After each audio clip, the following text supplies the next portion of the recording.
I actually didn't believe it at first because I was like, is this email real? Like, what are they trying to say here? But the person that had gotten first place actually couldn't go to the next level for the competition.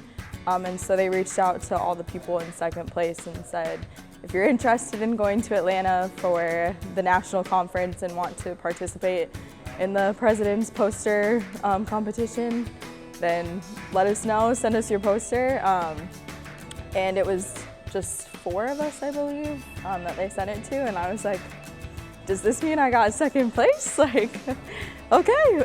So I was really excited once I realized kind of what that meant, and was really happy about how my poster came out for sure. So I actually work with KU football right now as a sports science intern.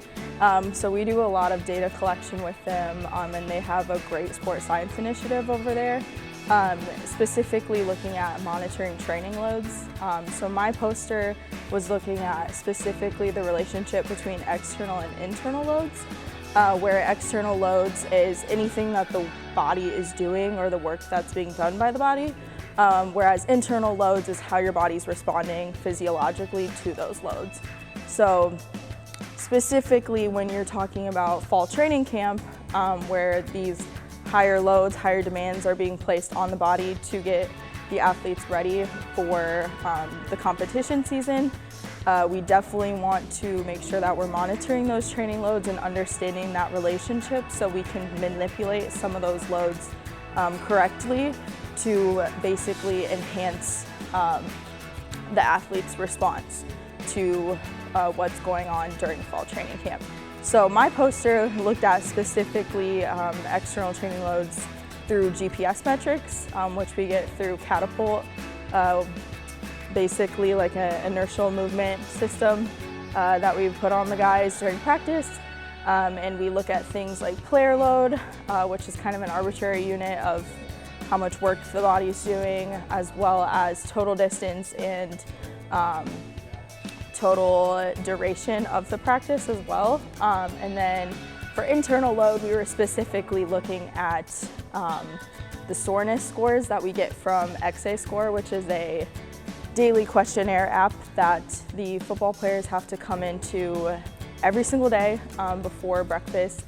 They fill out the app questionnaire, which asks different questions like how sore do you feel, how much sleep did you get, was the sleep good quality, and just different questions like that.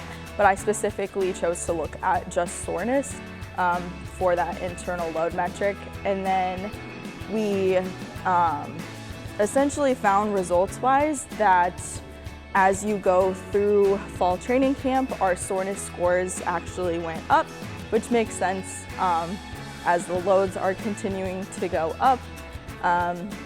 And at the first week of camp and towards the last week of camp, that was where those most significant correlations that we found, doing a Pearson's correlation, just essentially telling us as sports practitioners that when you're reaching, the last weeks of camp, and especially that first week of camp is kind of where your monitoring training loads should be emphasized a little bit more, and you can manipulate those variables a little bit more because that relationship is stronger during those time periods during fall training camp.